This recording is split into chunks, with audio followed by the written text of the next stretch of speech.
Two roads diverged in a wood, and I took the one less traveled by. And that has made all the difference. Robert Frost, in his poem, The Road Not Taken, talks about our lives as a trail.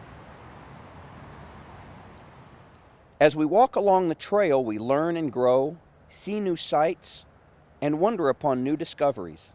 Some days we may be content to follow the path others have made, or we might become adventurous and decide to move out on our own to experience what lies off the beaten path. In many places in the Bible, God uses the example of a path to talk about our spiritual life. I invite you to journey along with others and listen as they share a bit of their travels. Hear in them an invitation to go to new places and enjoy new adventures in this wonderful life of being a Christian disciple. Probably about 2 years ago, there was just kind of this feeling of, this can't be it. Needing something different, that feeling the same things I'd done for 30 years that really kind of seemed like they were okay, all of a sudden weren't meeting those needs anymore. My mom and I had lots of conversations, and she would always say, well, what kind of things are you really doing in your church for you to take your relationship to a different level? And so for me, I think that was the turning point, that I started truly searching and trying to find what kind of things could I do for me to take my personal relationship to the next level.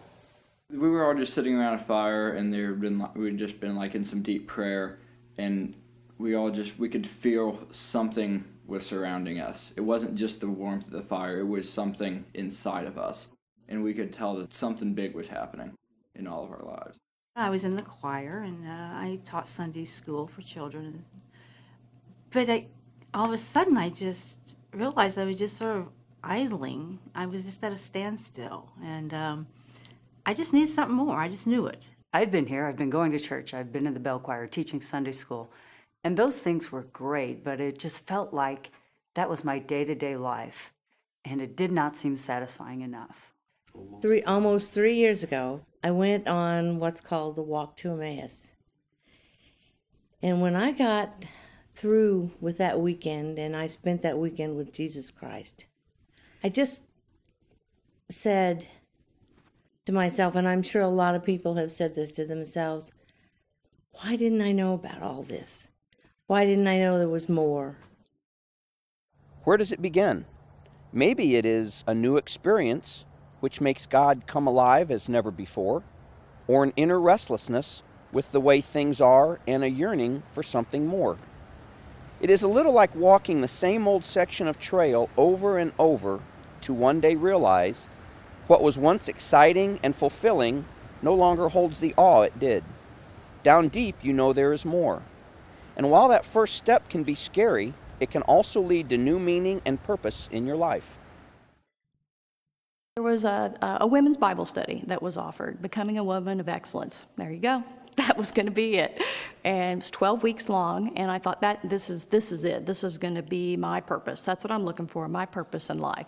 And about 6 weeks in, it wasn't happening. And so as I casually walked out, said to one of the leaders, we're 6 weeks in, and I haven't figured out my purpose in life yet, so you got 6 more weeks. And I kind of thought, okay, so she's going to tell me, well, here's the Bible verses you need to look at, and here's the books you need to read. What she said was, be still and listen. And I thought, really? That's it? That I have my book, I have my stuff. That can't be everything. And I can't be still and listen. I've tried that. It doesn't work. I don't hear anything. But I did begin to try and listen a little bit more and realized as I finished that class, maybe he was talking to me and I just wasn't listening, sure enough. Well, you got to understand, I was a seasonal worshiper. Christmas and Easter. 2000, I think Dick Graff asked me to be on the trustees. I got involved with phase 1 and phase 2. Second year I was on trustees, they asked me to chair, and I think that was in 2002. And it just became something that I really wanted to do from that point on. It just became more important for me to be there and to do what I'm doing. I just feel like that I've become a lot closer to God that way. I started participating in a Sunday school class and trying to find, not just with the Sunday school class, but any kind of activities that would allow me to be able to focus on specific stories in the Bible and individuals within the Bible that I could truly learn from. Early summer of '09, they told me I had pancreatic cancer. Reverend Gilbert asked me if I'd like to come down front at next Sunday's service. He called me down front and said a prayer over me. And then when I turned around to leave, there was all these people that had laid their hands on me and each other. And it was such an outpouring of love and compassion that it really got to my heart.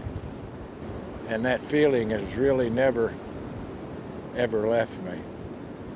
It just seems as though the good Lord has given me a second chance to do something, if not to profess my faith, but maybe to help others. When you've got a close relationship with the good Lord, your hopes have more meaning than just hope itself. Each of these persons discovered a simple truth. The trail never ends.